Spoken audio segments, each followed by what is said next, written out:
Olá, sejam muito bem-vindos ao Fenômenos Nadológicos. Primeiramente, como de costume, eu sou a Gabriela e segundamente, esse é o quadro À Beira da Lucidez. Estamos estreando esse momento novo e é bem diferente, né? É diferente estar aqui sozinha, sem a companhia da Nayara, falando aqui com vocês e trazendo um tema. Mas é um desejo que a gente já estava nutrindo há algum tempo, principalmente porque desde que a gente criou o Fenômenos Nadológicos, a gente já vivia a realidade de morar em cidades diferentes, né? Então era um fato que em algum momento a gente ia precisar fazer alguma coisa diferente. A gente pensava na possibilidade de fazer episódios virtuais, né, com ela de um lado da tela, eu do outro lado, mas a gente achou que isso não ia combinar com a nossa proposta, enfim, aqui estamos. Também existia um desejo, né, pelo menos da minha parte, existia um desejo de fazer um podcast, um espaço, na verdade, né, ter um espaço em que eu pudesse trazer temas e pontuações e coisas que eu gostaria de abordar com mais frequência do que a gente conseguia fazer gravando juntas. E aqui estamos. Então, hoje é o primeiro episódio desse quadro. Nós criamos um quadro em que cada uma de nós vai ter esse quadro individual e o meu quadro se chama A Beira da Lucidez. Eu vou deixar para explicar um pouco do porquê desse nome, o que representa, o que significa, de onde que isso surgiu em outro momento. Não vou falar disso hoje, que hoje o tema é outro e foi inclusive um tema que a gente falou um pouco no Instagram, né? Um tema que bastante gente disse que achava que era um tema pertinente para o momento que eu estou vivendo e também pertinente porque se identifica, né? E eu acho que é bem interessante quando a gente começa a pensar sobre como que a maternidade atravessa a vida de uma mulher. E eu trago o tema, na verdade, que é transição de carreira. Mas eu comecei falando de maternidade, porque a transição de carreira, ela veio atravessada pela maternidade. Mas eu não vou dizer que ela veio devido à maternidade, porque isso não é verdade, né? Eu não estaria falando a verdade. Porque não foi a maternidade que deu início à minha busca por uma transição de carreira. E talvez isso seja o que parece, e na verdade isso é o que acontece com muitas mulheres, né? Isso é muito comum. Eu não parei para olhar dado estatístico referente a isso, mas eu sei, né, pelo menos da minha vivência, da minha escuta, que a maternidade acaba trazendo isso e, bem, por tudo que eu já estudei, acho que faz muito sentido, a começar porque a mulher precisa mudar muita coisa na rotina, né, na vida dela para encaixar a vivência da criança, né? Então, a vivência não é só a vivência da criança, né, mas assim, tudo o que isso envolve, né, a rotina de todas as demandas e de tudo que precisa ser feito no dia a dia, quando você tem um filho no seu cotidiano.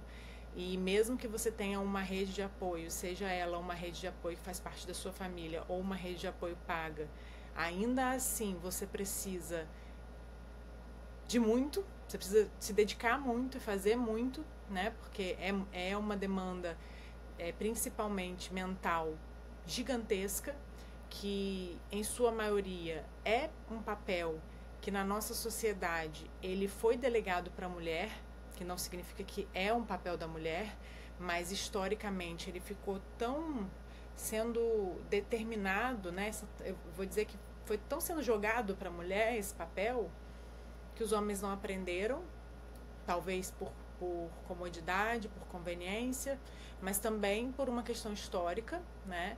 Então, as coisas se unem, né? Essa comodidade é mais cômodo não aprender, mas também historicamente não foram ensinados. E aí a mulher acaba tendo que reorganizar o resto, porque não tem como não dar conta do filho. A mulher tem a escolha de não dar conta do filho? Não tem. Então o que ela precisa fazer é reorganizar o resto. Ou então, quando ela não tem que reorganizar a carreira porque ela foi demitida. Que os índices são muito altos de mulheres que voltam de licença maternidade e são demitidas. Que não foi o meu caso, porque eu era profissional liberal, continuo sendo, mas eu atendia, né, os pacientes, psicóloga, né, atendendo individualmente. Então, o meu trabalho, eu trabalhava ali para mim, né, digamos assim. Mas eu não conseguia visualizar atender os pacientes com a demanda que aquilo trazia, né, que traz o que a vida, né, de um paciente traz. Eu não conseguia me visualizar fazendo isso com a demanda que o meu filho me trazia. Agora, isso não significa que os psicólogos não podem ter filhos e atender pacientes, né? Eu estou trazendo a minha vivência, né? Como eu costumo fazer aqui no Instagram, não trago generalizações, eu falo das minhas vivências. E, nesse caso, isso fala muito sobre mim e a gente já começa aqui, eu já começo trazendo o quanto que eu desejo, nesse quadro À Beira da Lucidez, descascar muitas camadas minhas, né? Para trazer intimidades mesmo, né? Me trazer de maneira muito íntima e falar das minhas vivências, da minha história, de questões, de situações que talvez vocês se identifiquem, né? E que a ideia é trazer para que a gente possa trocar um pouco, para que a gente possa, né, ver, e para que também eu não fique num lugar nesse lugar, né, que se espera muito, né, nesse lugar de alguém muito plena, de alguém muito poderosa, ou de alguém que, sabe, que ocupa um espaço irreal, sabe? Primeiro porque não é verdade, porque eu não ocupo esse espaço, embora muitas vezes pareça, e eu já escutei isso muitas vezes de muitas pessoas, que muitas vezes eu pareço muito plena, e ninguém imagina que dentro da minha cabeça às vezes eu tô muito pirada, frequentemente. E, por outro lado, eu tenho muita consciência de que ocupar um lugar desse, né, ocupar um lugar tão importante, um lugar de alguma relevância, e não estou dizendo que eu sou uma pessoa de relevância, nossa, como eu sou poderosa, eu não estou falando disso. Eu estou falando que muitas vezes a gente ocupa lugar de relevância para algumas pessoas sem a gente ser relevante, né, mas porque a gente fala algumas coisas que aquela pessoa acha interessante e talvez a gente traz alguma questão que toca naquela pessoa, né? E ou a forma como a gente se coloca, de alguma maneira aquela pessoa se identifica, então a gente acaba ocupando um lugar, né? Uma posição que é uma posição que, por um lado, muita gente pode gostar muito disso, né? Porque pode ser uma posição de destaque, uma posição de poder, mas esse lugar é um lugar aprisionador. Esse lugar é um lugar que deixa a gente preso, porque é ali que é como se a gente não pudesse em nenhum momento falhar. Porque a partir do momento que, se a gente foi colocado ali numa espécie de altar, sabe?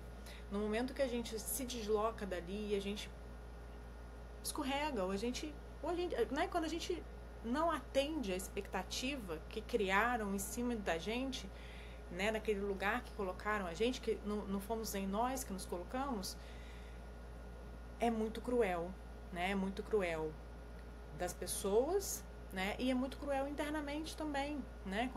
Principalmente quando a gente não está nesse lugar, mas não se dá conta de que está ocupando esse lugar, né? Porque tem um gozo nesse lugar.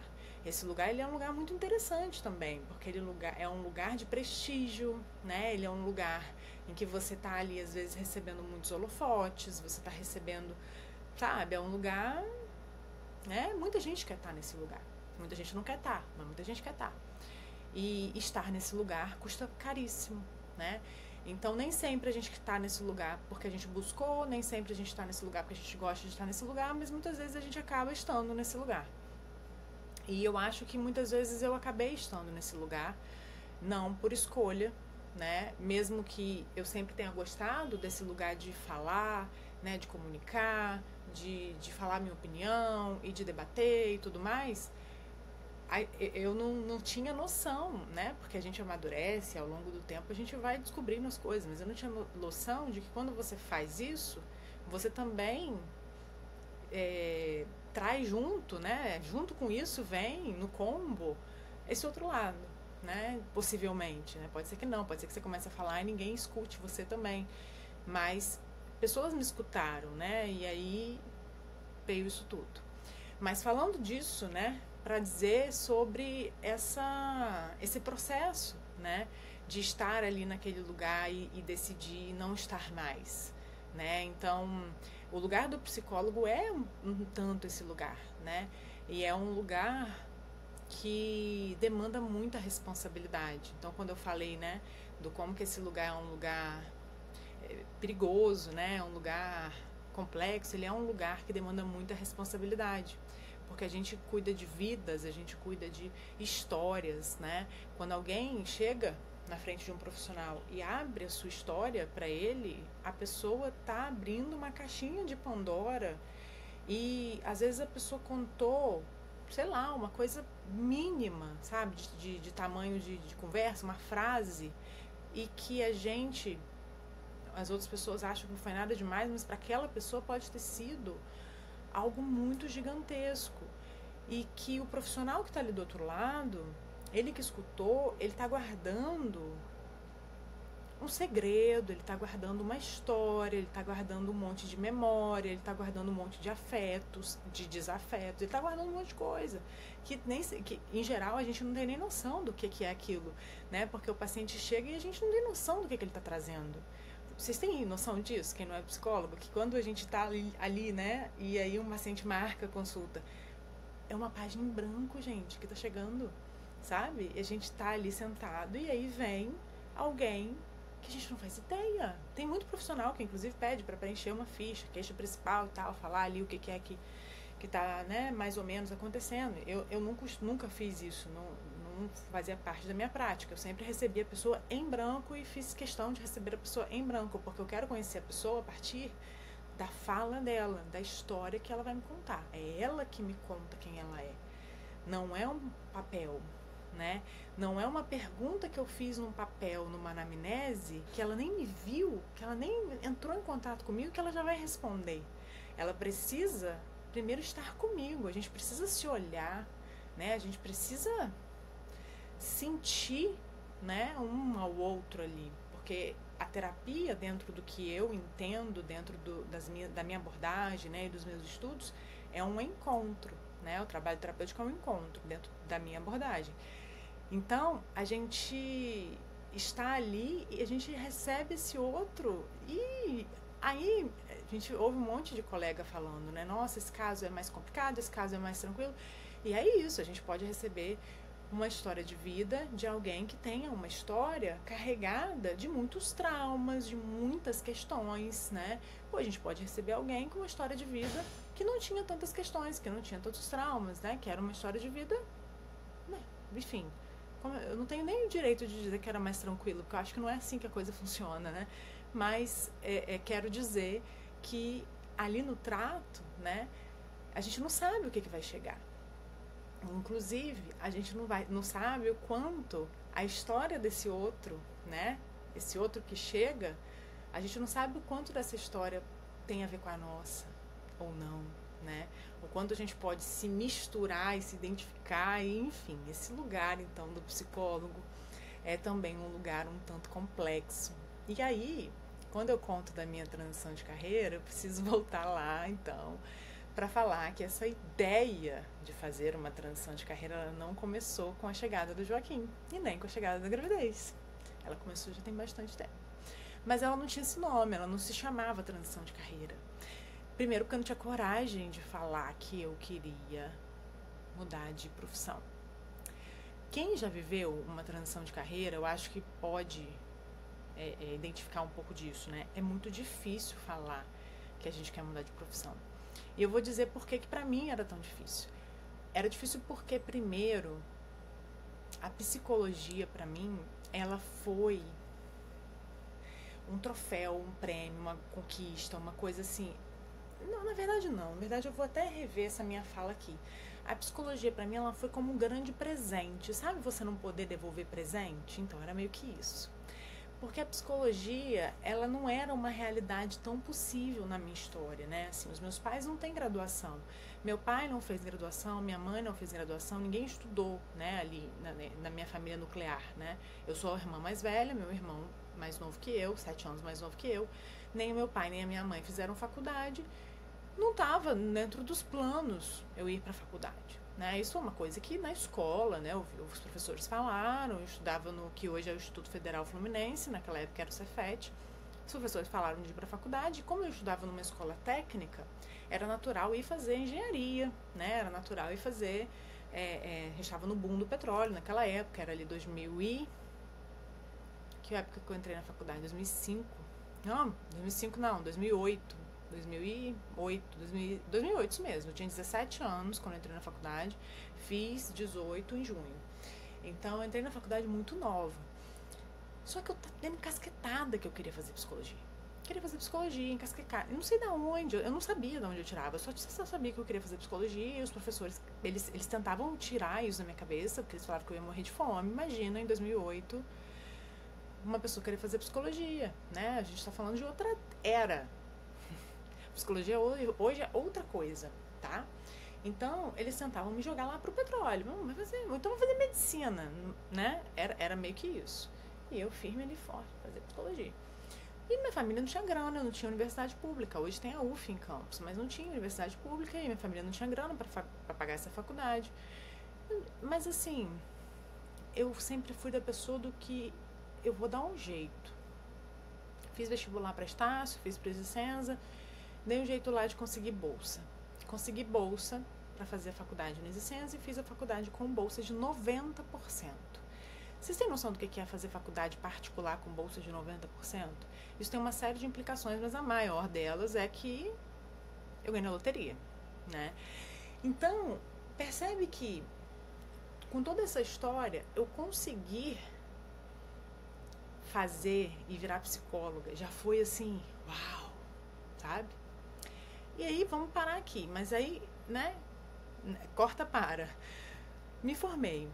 Eu me formei e aí no final da faculdade eu fiz muito estágio. Então, quando eu me formei, eu atendia pacientes da clínica, né, do SPA de psicologia, que é o Serviço de Psicologia Aplicada, que a gente faz estágio. E os pacientes que eu atendia ali, eles queriam continuar comigo. Eles não queriam ser atendidos por outro profissional, que é o que costuma acontecer quando o psicólogo ali, estudante, se forma e começa, ele sai da faculdade, então aquele paciente começa a ser atendido por outro aluno. E aí meu supervisor na época, Patrick, falou, não, vamos dar um jeito, você vai continuar atendendo, eles vão sair do SPA e você vai dar seguimento. E ele, ousadíssimo, sabe, foi uma pessoa incrível na minha história, é uma pessoa que acreditou muito em mim, ele acreditava muito no meu potencial, enquanto psicóloga clínica, ele era, enfim, o que dizer de Patrick? E maravilhoso, um profissional incrível também, um professor incrível. Ele deu um jeito, arrumou um lugar para eu atender, um espaço, uma sala para eu atender, eu e mais 2 colegas, e a gente passou a atender antes de ter CRP, tá? Deixa isso off, mas era isso, assim, e eu não tinha nenhum medo disso, assim.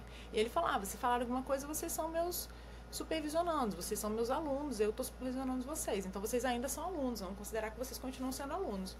E aí continuei atendendo, e a partir disso, eu nunca fiquei sem paciente, nunca fiquei sem paciente. Na crise de 2010, quando é que foi a crise? Não me perdi, do governo Dilma. Aquela crise foi muito difícil, eu tinha um consultório sozinha naquele período, eu precisei sair do consultório, entregar, eu fiquei meses sem pagar aluguel, acho que eu fiquei uns 3 meses sem pagar aluguel, tive que entregar, não chegou a ser despejo não, mas foi quase isso, tive que entregar porque eu tinha, assim, as pessoas não estavam mais fazendo terapia naquela época, naquela crise, as pessoas deixaram a terapia, muitos pacientes deixaram de me pagar, eu, enfim, fiz um acordo com a imobiliária, saí e fui atender num lugar que eu pagava, sublocava, né? Então, assim, nem nesse período eu fiquei sem paciente, mas eu fiquei não tinha paciente suficiente para pagar um espaço só para mim. Então, vocês conseguem perceber o quanto nessa jornada a psicologia foi importante? Ela foi importante e ela foi assim, ela era quase que como algo que eu não podia nunca abandonar, sabe? Ela não foi nenhuma conquista, ela foi tudo. E aí, assim, ela foi que me possibilitou tudo que eu queria, tudo que eu quis, tudo que eu alcancei, tudo que eu busquei, porque eu morava num distrito para quem não é de Campos, né, para quem não sabe, morava num lugar chamado Goitacazes, que é um distrito da cidade de Campos dos Goitacazes. Então, é no interior, né? Eu pegava ônibus, levava 1 hora para chegar no centro da cidade. Naquele período, o transporte público era terrível, né? Então, assim, era distante. Para chegar no centro da cidade, que era onde eu atendi os pacientes, onde eu fiz a faculdade. E aí, o que eu fiz? Eu fui morar em República. Falei para meus pais, não, preciso morar perto do trabalho. E aí eu já atendia no consultório e dividia quarto com meninas que eram estudantes. Dividi quarto primeiro, depois eu passei a dividi casa com elas, depois eu passei a dividir, foi muito difícil, sabe? Foi muito difícil isso, porque assim, elas eram estudantes, eu já era profissional e era muito difícil, né? Mas era o que dava. E aí, em algum momento eu decidi que eu ia morar sozinha, sabe? Eu ia morar sozinha e aí eu fui morar sozinha, entre aspas, que o meu irmão veio morar comigo, porque aí foi o momento dele, ele entrou na faculdade, e aí eu me vi ali numa situação de que, cara, eu preciso tentar facilitar a vida do meu irmão. Foi isso que aconteceu no momento. Eu não quero que ele viva aquilo que eu vivi, de precisar pegar aquele monte de ônibus lotado, enfim. E aí ele foi morar comigo. E aí morei sozinha. Eu consegui morar sozinha, a minha emancipação, né, enquanto mulher, tudo que eu conquistei, as minhas viagens, sabe? Tudo foi, digamos que, graças à psicologia, né? Foi através desse trabalho, foi através dessa profissão. Então, assim, eu tinha uma relação com a psicologia que, aos poucos, ela foi se tornando uma relação, digamos que até abusiva, porque foi se tornando uma relação em que eu sentia que eu devia tanto a ela, que ela precisava ser muito cuidada, muito tratada. Eu tinha que, sabe, eu tinha que me dedicar muito à psicologia, porque era ela que me dava tudo, né? Ela me sustentava, literalmente. E aí foi assim por muito tempo, até que chegou na pandemia, né? Na verdade, antes da pandemia, eu já não estava satisfeita, porque eu sempre tive a necessidade de fazer mais, né? Além da clínica, eu trabalhei com RH, eu trabalhei fazendo consultoria, fazendo palestra, sempre fiz muita palestra, né? Participava de muitas coisas. Então, sempre precisei desse movimento, né? Mas eu já estava insatisfeita de estar no consultório majoritariamente. Eu queria fazer coisas que ampliassem mais, né, a minha possibilidade de comunicar. Essa sempre foi uma demanda, comunicar. Então, eu decidi que eu ia fazer um mestrado, porque naquele momento ali, aí a gente está falando ali de 2017, naquele momento, 2017, 2018, a gente está falando de um momento em que, para dar aula em universidade, tinha que ter mestrado, né? Não dava aula em universidade sem mestrado. Eu procurei várias e era sempre esse o requisito. Então, eu falei, não, vou fazer um mestrado, beleza, né? E na época eu queria fazer um mestrado na área de psicologia jurídica. E aí eu falei, beleza, vou fazer. Fui ver onde é que tinha pra fazer, tinha na UERJ, no Rio, era pago, eu ia ter que ir várias vezes, né, na semana, e aí ia ter que gastar a grana do transporte, ia ter que ficar sem atender, né, porque quando eu estivesse lá estudando eu não ia estar atendendo, então a conta não fechou.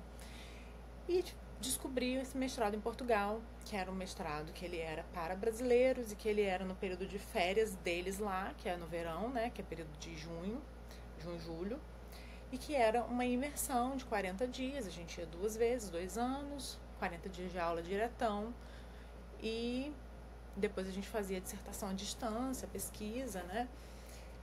Falei, cara, é isso, e aí entrei em contato, procurei saber e botei no papel. Sempre fui muito assim, sabe? De fazer conta. Botei no papel ali, na ponta do lápis, o que ficava mais caro? Fazer o mestrado na UERJ ou fazer o mestrado em Portugal? Conta de passagem, conta do que eu ia gastar na UERJ indo 2 anos, né? Toda semana, deixando de atender. Como é que ia ser indo para Portugal, deixando de atender 1 mês, 40 dias, né? No fim das contas, ficou mais barato para Portugal. E aí foi isso. Fui fazer o mestrado em Portugal. Voltei do mestrado em agosto de 2019 e em março de 2020 começa a pandemia. Aí o mundo mudou, né? O mundo mudou. Era ali que a minha ideia era ser mestre para então fazer essa transição de carreira desse modo. E dar aula, começar, né? Eu não queria deixar de atender, mas eu queria também fazer outra coisa. Mas aí com a pandemia a vida inteira virou de cabeça para baixo, né? Porque eu comecei a atender muito online. E nisso de atender muito online, minha agenda lotou, porque também assim, pandemia, todo mundo ficou, né, naquela situação de desespero. A pandemia, a gente esquece, porque a gente esquece das coisas que foram muito difíceis, né, em geral. A gente tende a deixar isso meio escondido na nossa memória. A gente esquece muito, mas a pandemia foi um período de muito intenso, sabe? Então, quando a gente lembra como é que foi a pandemia, a gente lembra que foi pesadíssimo e muita gente voltou a fazer terapia e muita gente me procurou. Então, eu já tinha a agenda cheia, um monte de gente me procurou, tava dentro de casa, presa, pandemia, sem nada para fazer, um monte de gente desesperado querendo voltar a fazer terapia. O que eu fiz? Claro que eu atendo. Eu era casada com a psicologia. A psicologia era minha esposa, era meu marido, era meu tudo. Então, eu passei a atender 12, às vezes 14 pacientes por dia. Eu vivia, era o dia inteiro. E eu ficava, assim, aquilo, naquele momento, não era exaustivo e desesperador, não era. Depois foi ficando insustentável, insuportável. E era muito difícil deixar de atender essas pessoas naquele período de tempo. A gente estava vivendo uma catástrofe, literalmente, né? Talvez não tenham nomeado as coisas como elas verdadeiramente eram, porque quando chamam de pandemia, e foi a primeira vez que a gente viveu uma pandemia, ninguém tem noção do que é. Você tinha noção do que era a pandemia? Ah, uma pandemia. Ninguém nunca viveu. Quando a gente nunca viveu uma coisa, a gente não sabe, a gente não tem parâmetro, sabe? Para identificar, para fazer uma correlação com aquilo e identificar o quanto aquilo é pavoroso. Mas aquilo foi uma catástrofe, mas uma catástrofe de proporções assim gigantescas, né? A gente estava vivendo isso, então eram tempos de muita crise. E aí eu estava ali, prontíssima. Eu, a grande salvadora da pátria, que era isso, né, que eu me entendi, eu vim aqui para salvar. Tem que salvar todo mundo, essa galera precisa de mim. E eu o quê? Não preciso de ninguém, né? Tô aqui, ó, eu sozinha, lá, me virando, vivia para cuidar do outro e não tinha quem cuidasse de mim, né, nesse contexto. Nem eu. E aí segui. E aí conheci meu marido, que é Rafael, nesse período, em junho. E aí a gente começou a se relacionar, e aí começou a me incomodar, eu não ter tanto tempo, né? Porque eu precisava atender, e aí eu queria vir pra Vitória no fim de semana, mas eu tava cansada. Então, assim, aí a vida começou a abrir espaço na vida, e aí eu comecei a, né? A psicologia começou a ficar incômoda, né? Essa relação aí tóxica com a psicologia começou a ficar incômoda. Muito embora eu a amasse muito, mas era tóxica. E aí decidi me mudar para Vitória. A psicologia me possibilitou isso, porque eu consegui atender online, eu consegui me sustentar em Vitória, né? Então o que eu fiz? Eu me mudei para Vitória, mas eu não me mudei para morar com um cara que eu tinha conhecido há menos de um ano. Eu me mudei de cidade porque eu aluguei um apartamento para eu morar sozinha, né? Então assim, eu tinha o meu espaço, sabe? Naquele lugar, e se eu não desse certo relacionamento ou qualquer coisa, eu podia voltar para minha cidade, onde eu tinha os meus afetos e as minhas relações a qualquer momento. A psicologia me possibilitou essa liberdade financeira. Então, olha aí, né? A psicologia me possibilitando tudo, né? Então, quando eu começo a ficar mais incomodada, porque eu comecei a querer comunicar mais e queria estar com as pessoas, e aí eu chego em Vitória e eu não consigo conhecer pessoas, eu não consigo fazer vínculos, eu não consigo criar relações. Por quê? Porque eu estou atendendo o dia inteiro. Eu atendi o dia inteiro. As pessoas em Vitória têm uma cultura também, que é muito diferente da cultura do Rio de Janeiro, né? Do Rio de Janeiro capital principalmente, mas em geral ali também. Que é uma cultura de serem mais expansivas, né? De receberem as pessoas no sentido de conversa mesmo, né? Aqui eles são mais interiorizados, né? Eles não abrem tanto espaço para quem chega, né? E isso tem tudo a ver com a cultura local por ser uma cidade portuária e é uma questão de segurança local. Isso tem a ver com a memória da cidade, tá? Então, assim, não é uma crítica, porque isso é cultural mesmo devido à memória, é uma questão de segurança, é para se proteger. Cidades portuárias tendem a ser assim, né? Tendem a ser mais fechadas, por quê? Porque chega muita gente diferente, né? Então a gente não pode ficar abrindo espaço para essa gente diferente, que a gente não sabe de onde vem, chega gente do nada, como é que a gente vai ficar abrindo nossas portas aqui para esse monte de gente? Então é uma questão histórica, que aos poucos eu estudei para entender porque que essa galera era assim, eu fui estudar e aí eu fui entendendo que essa era a dinâmica local e que fazia sentido. E então eu acabei não criando vínculo nenhum, né? E enfim, foi muito difícil. Eu me sentia vivendo um deserto, né? Eu me sentia muito solitária, muito muito vazia, né? Era muito ruim. Aquele momento foi muito ruim. E eu continuando ali percebendo, sentindo a necessidade de estar em espaços, de ocupar espaços em que eu pudesse ser eu, né? Porque essa era a grande questão da psicologia. E vem agora um outro ponto, né? A psicologia, ela, enquanto psicologia clínica, o psicólogo, ele não aparece dentro do trabalho terapêutico. O psicólogo, ele tá ali para estar com o paciente. O psicólogo, ele não fala o que ele acha, o que ele pensa, o que ele estudou, o que ele tem de bagagem, o que ele tem... Aquilo ali é usado para acolher, né? Aquilo é usado para o paciente, mas você não protagoniza. E eu sentia a necessidade de protagonizar. É isso. Eu sentia a necessidade de estar no palco, de estar falando no microfone. E isso é algo que é condenável em milhões de lugares. Mas esse é um fato. Eu sou uma pessoa que gosto de comunicar. Eu tenho coisas para comunicar, eu quero comunicar. Eu não gosto de ser calada. E eu me sentia calada, não era pelo paciente. Eu me sentia calada pelas circunstâncias, né? Porque era a minha profissão. E a minha profissão era uma profissão em que eu acolhia, eu escutava. Não era para eu falar, era para eu ouvir, né? E muitas vezes eu tinha o que falar, mas não é para falar, né? Não, né? Em geral, existem pontuações que a gente faz. Não era para eu fazer um discurso, uma palestra para o paciente sobre uma teoria que diz, né? Não é esse o lugar, né? Então, temos tudo isso aí envolvendo a psicologia e que fez com que cada vez mais eu fosse me aproximando dessa necessidade de fazer uma mudança, né, com relação ao meu trabalho, né, que por acaso era psicologia clínica. E aí, quando vem a gravidez, eu vejo como uma grande oportunidade e necessidade junto, porque de fato eu não conseguia me visualizar atendendo os pacientes e me dedicando à psicologia tal qual ela era concebida para mim, porque aquela relação com a psicologia, ela não ia se sustentar tendo um filho para cuidar, e eu não sabia fazer a psicologia de outro jeito, porque quem foi meu paciente sabe a forma como eu faço, sabe como eu fico inteira na sessão, e eu não ia conseguir. E eu não ia conseguir estar inteira na sessão, não ia. Preocupada como é que ia estar meu paciente, meu filho, sabe? Preocupada.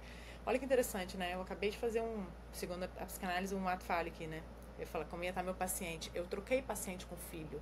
E isso é muito interessante, porque de alguma maneira, dentro da psicologia, do trabalho do psicólogo ali, o cuidado que eu tinha com o paciente era um maternar, né?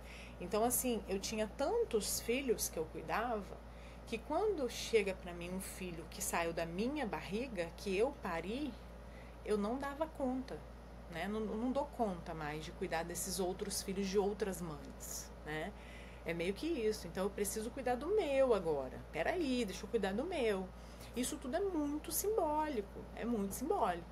Notem como é que o negócio é profundo nessa beira da lucidez. Notem. Quero ver quem vai dar conta de estar aqui, porque aqui é uma janelinha separada do fenômenos nadalógicos, né? Dentro do fenômenos nadalógicos, mas é um parênteses dentro do fenômenos nadalógicos. E a gente vai aprofundar em algumas coisas, porque assim, quando eu trago sobre mim, e eu tenho um perfil muito diferente da Nayara, assim, eu sempre trago isso, né, que nós somos muito diferentes, porque somos, e nesse sentido eu tenho um perfil muito diferente da Nayara, porque eu me exponho muito mais. Para mim, é uma forma de vincular. Eu acho que quando eu me coloco, né, quando eu falo de mim, para mim, na verdade, o nome disso não é exposição, porque eu sei o que eu trago e o que eu não trago, e vocês não fazem ideia das coisas que passam aqui na minha cabeça que eu não falo. Então, na verdade, para mim, isso aí é uma camada muito muito assim, fina, né? Muito lá em cima do que eu falo, as camadas profundas mesmo, né? Só minha psicóloga que sabe. E olha lá. É, mas eu falo mais de mim, né? Porque eu acho que assim a gente se vincula. Eu acho que a gente consegue tocar muito, né? Na minha forma de falar, na minha forma de trabalhar, na minha forma de fazer as coisas, quando eu também coloco, né? O meu, quando eu trago o pessoal. Então é o meu jeito de fazer as coisas. Então aqui a gente vai fazer as coisas muito dessa maneira. E aí começou a rolar tudo isso de transição de carreira. Começou a rolar de eu falar, tá, então o que eu vou fazer? O que eu vou fazer? O que eu vou fazer? Não sei o que eu vou fazer. E comecei a pensar em fazer milhões de coisas. A primeira delas foi escrever, que vai acontecer também, tá acontecendo, eu tô escrevendo também. E essa foi a minha o meu primeiro grande desejo na vida. A primeira coisa que eu fiz na vida foi escrever. Eu escrevia desde que eu era criança. E só que eu não conseguia visualizar isso como algo que fosse me sustentar financeiramente, né? E depois eu fui pensando em outras possibilidades, eu sempre esbarrava com o Instagram.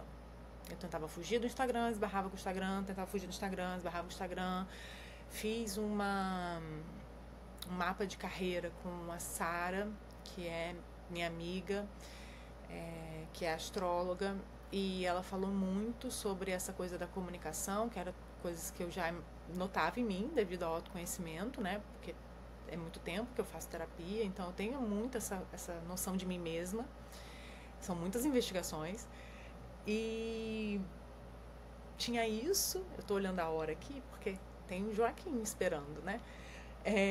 E nisso que eu fui observando tudo isso, e ia chegando sempre lá no Instagram, eu falava, não quero esbarrar no Instagram, e aí eu percebi que a minha rejeição, a minha resistência ao Instagram tinha muito a ver também com a psicologia.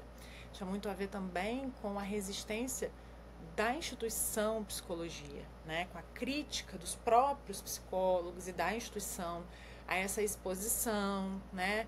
Que tem a ver com esse lugar que o psicólogo ocupa, que foi uma outra coisa que eu não falei, mas que eram grandes incômodos que eu sentia sobre esse papel que eu falei lá no início, sobre essa figura ali que o psicólogo também ocupa, de por que o psicólogo tem que andar de tal jeito, falar de tal jeito, se comportar assim, não pode isso, não pode aquilo, não pode chorar, não pode, sei lá, não pode rir mais alto, não pode falar alto, não pode, né? Assim, a gente tem ali um estereótipo formado para o psicólogo que é um estereótipo surreal, desumaniza, e a gente tem índices de psicólogos que têm cometido suicídio nos últimos tempos, nos últimos poucos anos aí, que tem aumentado absurdamente. Por quê? Porque o psicólogo ele tem sido cobrado para ser qualquer coisa menos humano. Ele que lida com o ser humano, como? Isso não existe. E eu me vi nesse lugar, sabe? Eu comecei a me ver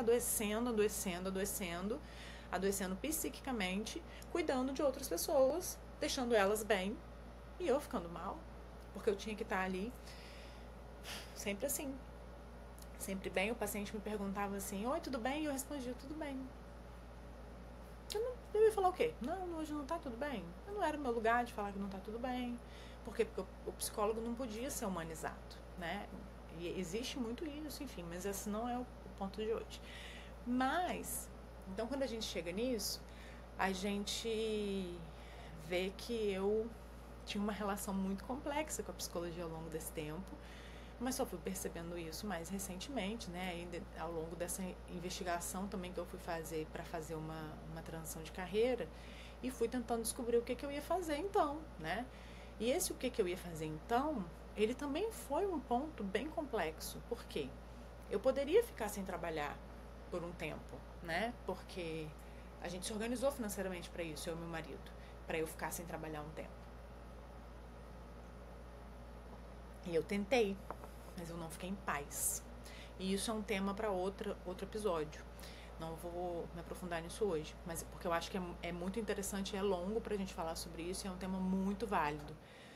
Porque eu acho que não é seguro nenhuma mulher não trabalhar, né? Eu acho que a gente cai numa furada quando a gente entra nesse lugar.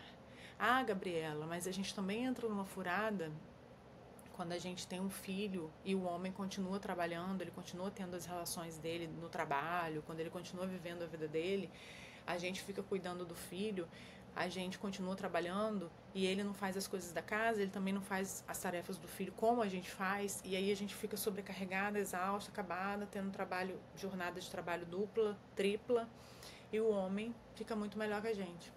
É verdade, também é uma furada. A sociedade, ela se organiza de maneira que a mulher, ela sempre vai estar numa furada. Então a gente vai entendendo aí qual furada é a furada que a gente banca um pouquinho melhor. Pra mim, a realidade é meio que essa. Não vejo que existe algum espaço que a mulher se encontra na sociedade que não é uma furada. Maternidade é uma furada, minha gente. É uma furada. Não ser mãe, dependendo do como for o psiquismo dessa mulher, também é uma furada, porque é aquela coisa, se você tem o filho, você vê a experiência de ter o filho, você descobre o que é. Mas se você não tem, pode ser que você chegue lá na frente na vida e fique com aquela falta, com aquela história de meu Deus, mas eu não tive o filho, isso faltou. E pode ser que tenha faltado porra nenhuma. Eu posso xingar aqui assim em alto bom som? Vou descobrir. Entendeu? Mas você simplesmente ficou com aquela falta, você não soube. E não dá pra saber tudo. Não dá pra saber como é passar a vida com o filho e como é passar a vida sem ter filho. A gente vai ter que fazer uma escolha. E a partir do momento que a gente escolhe, resta bancar a escolha que a gente faz. Mas a furada é ter nascido mulher. Mas essa daí não foi um negócio que foi dado pra gente a possibilidade de escolher. Isso estava posto. Tem coisa que a gente escolhe, tem coisa que a gente não escolhe. Então, esse é um tema que a gente vai falar depois, porque eu quero citar, não está aqui o livro, mas é o livro da Colette Dowling, que fala da Síndrome de Cinderela. O nome eu acho ruim, que estereotipa, mas é um livro brilhante e que fala muito sobre esse lugar que a mulher vive em busca devido à criação que a mulher tem, né? E a criação que o homem também tem e a forma como a sociedade é. Que a gente acaba buscando sempre um homem para cuidar da gente, para salvar a gente, para fazer alguma coisa pra gente, e a gente acaba, no final das contas, cuidando desse homem, né? Fazendo tudo pra esse homem. Porque quem precisa de cuidados mesmo é o homem, né? O homem não aprende a se cuidar, ele aprende a ser cuidado. E não aprende a cuidar também, né? Hoje nós temos algumas mudanças pequenininhas acontecendo, mas o homem aprende a ser cuidado, ele não aprende a cuidar de uma mulher. Então, a mulher, ela sempre vai precisar, na verdade, cuidar de si e cuidar do outro. Falando a grosso modo, viu, minha gente? Né? Falando da sociedade como é o funcionamento geral dela. Ainda não temos transformações suficientes para dizer que funciona de outro jeito. Se na sua casa funciona de outro jeito, que felicidade maravilhosa. Vamos tentar espalhar essa semente e a palavra da sua família para o mundo, para que o mundo funcione assim. Mas não funciona assim na maioria do mundo ainda. Que seja diferente. E por hoje nós ficamos por aqui. Essa é um pouco da minha história, da minha transição de carreira. Estou nesse momento aqui, comunicadora. Já assumi esse posto. Dificílimo de chegar até aqui, viu, gente? Olha, ralei, hein? Eu, minha psicóloga. Eu, meus botões. Meu psiquismo. Mas chegamos aqui. Mas não deixo de ser psicóloga, né? Porque a minha formação tá aqui e eu não teria chegado até aqui se não fosse tudo isso. Toda essa trajetória na psicologia de mais de uma década, né? Que, enfim.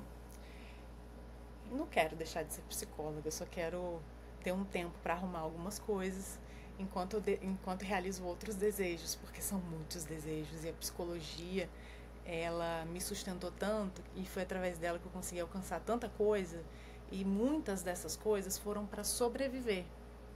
Agora eu estou no momento em que eu quero realizar os meus desejos. Eu não quero só sobreviver. Então, por enquanto eu vou realizar os meus desejos. Depois que eu tiver realizado bastante os meus desejos e bancado, é claro, porque também a gente tem que bancar para realizar esses desejos e não é moleza não. Aí a gente conversa sobre voltar a ser psicóloga clínica, atender pacientes, fazer talvez uma consultoria pessoal. Vamos ver o que vai rolar por aí. Mas esse foi o primeiro episódio do A Beira da Lucidez. Porque, vai falar do Ainda Estou Aqui, que loucura. Veio uma Fernanda Torres aqui agora. Esse foi o primeiro episódio do À Beira da Lucidez, um quadro do Fenômenos Nada Lógicos. E a gente se encontra daqui a 3 semanas com o próximo episódio. Vamos decidir juntos lá no Instagram qual vai ser o tema? Bora!